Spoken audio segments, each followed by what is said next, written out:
pledge allegiance to the flag of the United States of America and to the republic for which it stands, one nation, under God, indivisible, with liberty and justice for all. Welcome to the Vietnam Veterans News Podcast. News of interest about Vietnam veterans from a Vietnam veteran. Now here's your host, Mack Payne.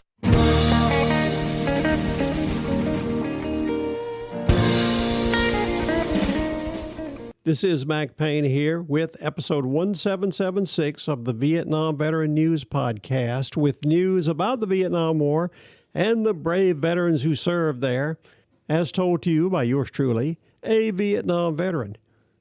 And on this episode, we have another special Vietnam veteran, John Shoemaker, who is going to tell us an incredible story about the ghost of war.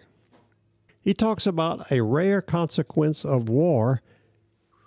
He actually got in touch and connected with the family of a former enemy in Vietnam. He tells about what he did when he found an old ID card from a deceased NVA soldier while he was going through his attic, getting ready to sell his home up there in Boston and relocate down here to the wonderful state of Florida.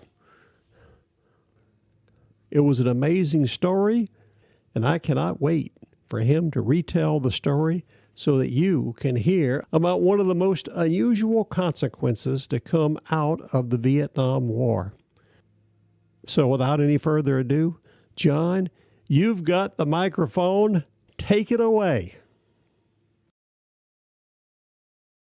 Okay, Mack, I appreciate all you're doing for the remembrance and honor of our Vietnam veterans. I do appreciate that. So what I'm going to talk about today is a continuation of some action in the Kham Duc area of South Vietnam in I Corps, in the northern sector of I Corps. Anyways, you may recall from episodes, if you've listened to the past episodes of Mack's ongoing program, we had a number of contacts. We had a major battle, and this continued for some time. Kham Duc, as you may recall, is that airstrip, an old Green Beret airstrip in the mountains, very near the Laotian border and at the mouth of the Ho Chi Minh Trail as it entered into South Vietnam from Laos.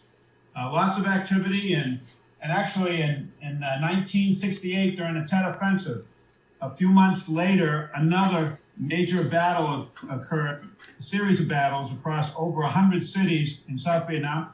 That was called Mini Tet. And in that regard, there was this major battle and evacuation from a force that we had out in Kham Duc. Anyways, when my platoon went there, we then got involved in all kinds of activity. I will now jump 50 years and tell you that my wife and I decided we're going to sell our home in Massachusetts and we're moving to Florida. We're downsizing. We have 2 children and 5 grandchildren, and this big house that we used to have now makes no sense. So I was in the attic and I was going through all kinds of boxes and stuff and storage that we've had for decades. And there was this old storage chest with a box inside. And inside that box was another with all kinds of items. And at the bottom was an old plastic thick wallet that were used in Vietnam, plastic so that they could seal and you could protect your documents from moisture and water. It had the Americal seal on the front of it. I started looking through it and I found all of these older pictures and documents, my ID, my license, and all that sort of stuff from my Army days. But tucked away was another document that actually turned out to be an ID that I would describe as a passport, but a miniature passport. So in this jungle wallet, I find an old Army ID sealed in the plastic sleeves with a small packet that's about 2 inches wide and 3 inches long. It was a military ID of a North Vietnamese soldier that I took in a fight with our platoon. He was killed in this Claymore ambush. And I took and kept some pictures, personal pictures of the enemy, the soldiers that we engaged. And I had saved them all these years, but I had forgotten about this one. So I sat down and I started thinking, what do I do with this? So I throw it out. It's kind of, ragged, but it was 8 pages long. I mean, it's like I said, it's a little miniature document that was not only the unit, some Vietnamese writing, a number of pages, some were kind of blank forms, and then it was this picture. I said, well, there's nothing I can do with this, but I decided to go ahead and post it on the Downrange Vietnam War Collectors Facebook page. I just did that along with half a dozen other photographs, and I entitled the post, "The Ghosts of War." That is, here are the soldiers that we fought against, soldiers that were trying to kill us, but fortunately we were able to kill them first. And so I wrote about that. In any event, I didn't think much about it, but wouldn't you know, then came the surprise. 2 weeks later, this young Vietnamese man, his name is Minh Van Dinh. I call him Minh Dinh. I know that's probably not his correct pronunciation, but Minh Dinh, he had lost his grandfather in the so-called war with America and is now supporting the USA program. When he contacted me, he has seen this Facebook page that I had posted, and he said, would I be interested in returning that document if he could find the family? Well, I said, oh my goodness, what are the chances 50 years later you would find the family? I got to believe the parents are long gone, and, I'm sure if he had a girlfriend or whatever, she's gone. But I said, sure, I have no problem. I have respect for the families on both sides, as I've talked about Larry Gatliff and the incredible pain that lasted a lifetime for the family of Larry Gatliff, one of 58,000 who passed in action in Vietnam. So I said, of course, I would go ahead and do that. Hadn't even occurred to me of the possibility. Anyways, the name of the soldier who was killed with this ID was Bui Van Mo. That's B as in boy, U-I, Van, V-A-N, and his first name is Mo, M-O. Anyways, the documents did list the province, listed his name, and had a photograph. But Minh Dinh, soon he just went through all the records and found that Bui had 2 brothers living deep in the countryside west of Hanoi, in the real deep countryside, as I would soon learn. Well, Minh then decided to fly to Ho Chi Minh City, formerly Saigon, and then to Hanoi. He worked his way southwest into the mountains, parking his car at a local military commander's home, where they both traveled by motorbike to a commune. And then from the dirt bike, they left them and hiked on foot, passing rice fields and over hills and through the jungles, and finally came to the village commune of Bui Van Mo's extended family. The Van Mo family had 3 generations living under one roof. Bui's youngest brother and his son and daughter with spouses and their children. They worked a small plot of land, grow rice. I mean, they really were your classic poor family, simple people living under the toughest of conditions. They had limited electricity, no toilets or running water, no air conditioning, and other typical appliances of the Western world. It is amazing how so many Americans have no idea how most of the world lives. To be honest with you, how many shitholes there are in this world. And I don't want to get on a tangent about it, but it's so depressing to see that our young, ignorant, inexperienced people just have no clue what the rest of the world goes through on a daily basis to survive without complaint. Anyways, we then went forward with a ceremony that was quite something. It was video tape with cell phones. It showed the family, the brothers, the wives, the kids and the grandkids all gathered around, and a presentation was made. I will tell you that it was somewhat emotional because I really remember the details of Larry's mother and the daughter and the family, the father, and the divorce, and being ostracized and all of that. And I have talked to other Gold Star families where losing a son or a daughter in war is something that never leaves them. In any event, here I am involved in this reaching out to show some compassion to a former enemy soldier that turned out to be a deputy platoon leader. Now, I was a platoon leader for Bravo Company's 3rd Platoon, the Americal Division, and through providence and through training and through making the right decision, we got him before he could get us. I did also write a letter to the family that would be presented by Min Din. And I'm going to read much of this letter to explain how I could give them closure.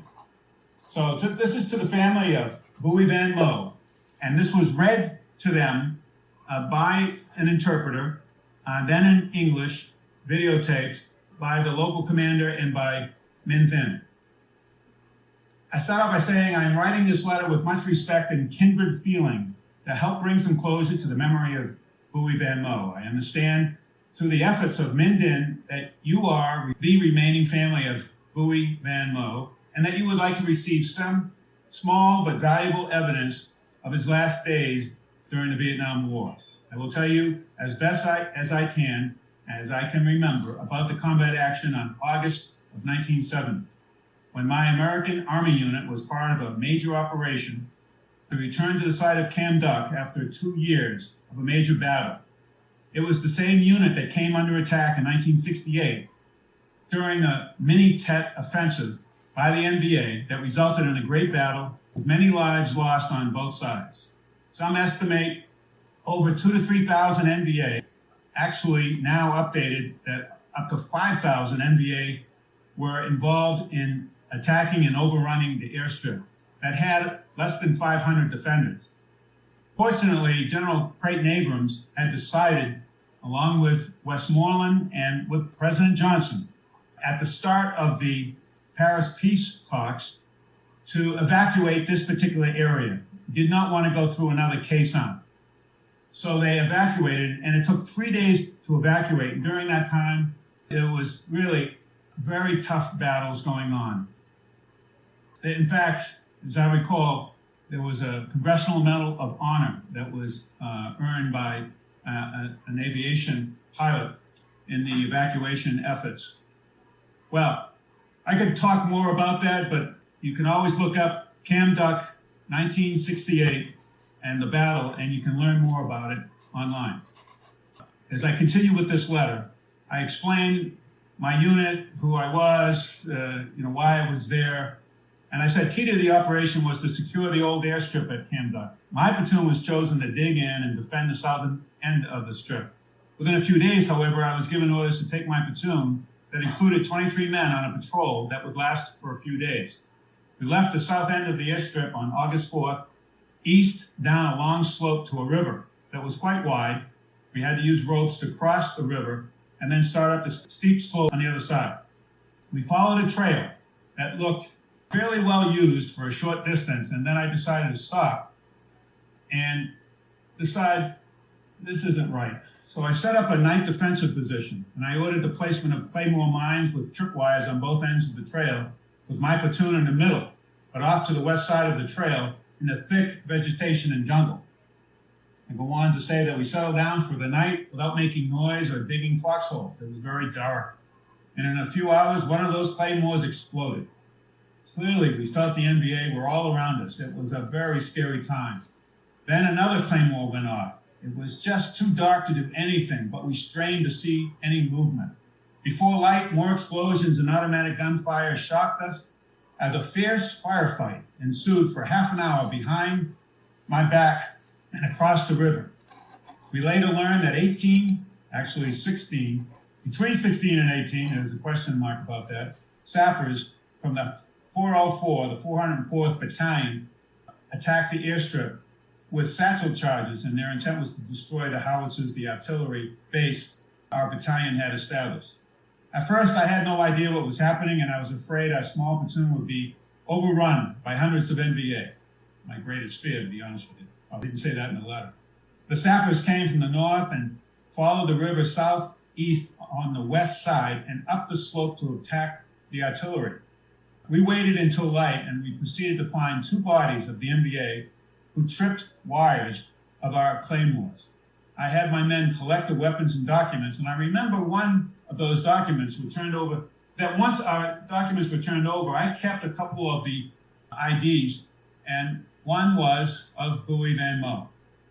Given the circumstances, we left their bodies where they fell, and aside from taking documents and the weapons, we let them lie where they were.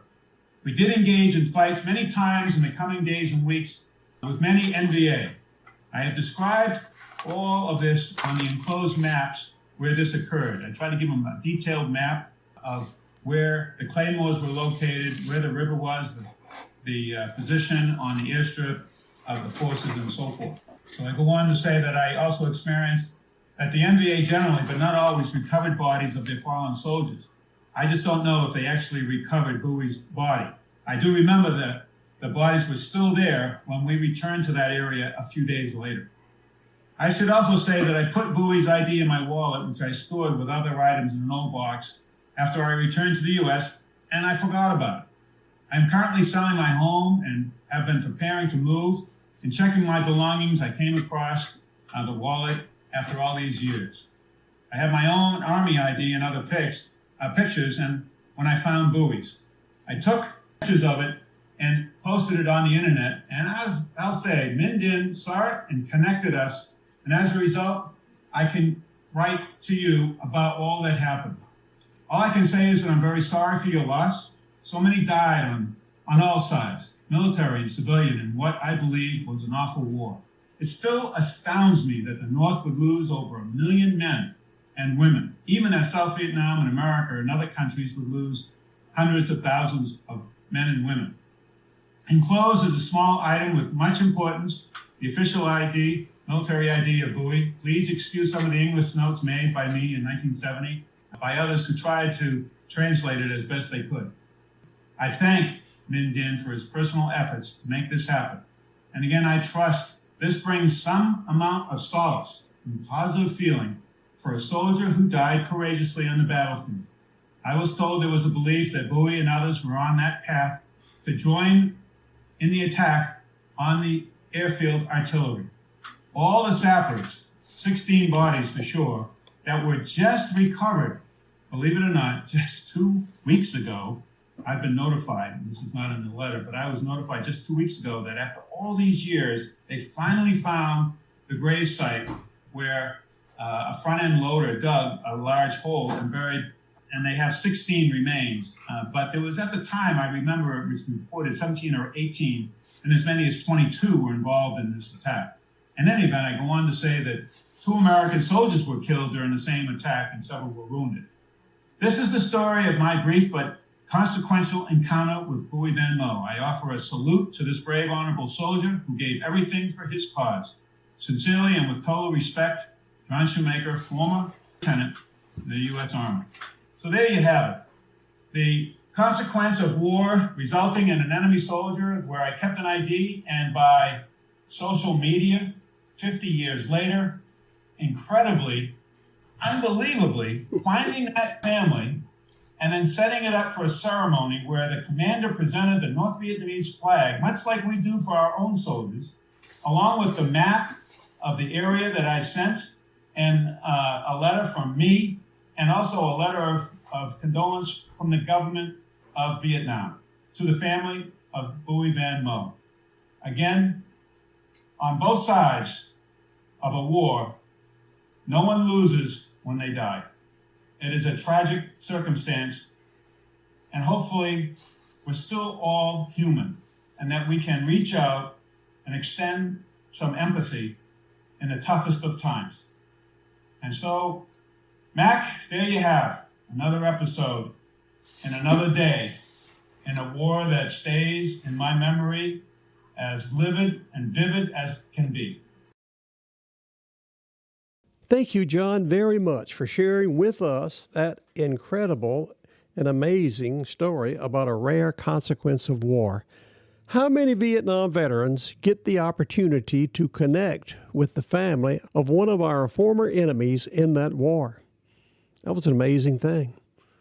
I appreciate so much you taking time out of your busy schedule to tell us that story, because I know you are very, very busy right now, and so you can move down here to the glorious state of Florida. I know you're going to enjoy it, so come on down. You are very welcome. This is Mack Payne, closing out episode 1776 of the Vietnam Veteran News Podcast. Thank you so much for coming to listen to these stories. You are cordially invited to return again soon and often to listen to more that will be coming your way on this podcast, the Vietnam Veteran News. If you like what you hear, then go tell somebody. If you like what you hear, then go tell somebody. Oh, go tell somebody. Yeah, go tell someone. How about that? Ain't that a mess?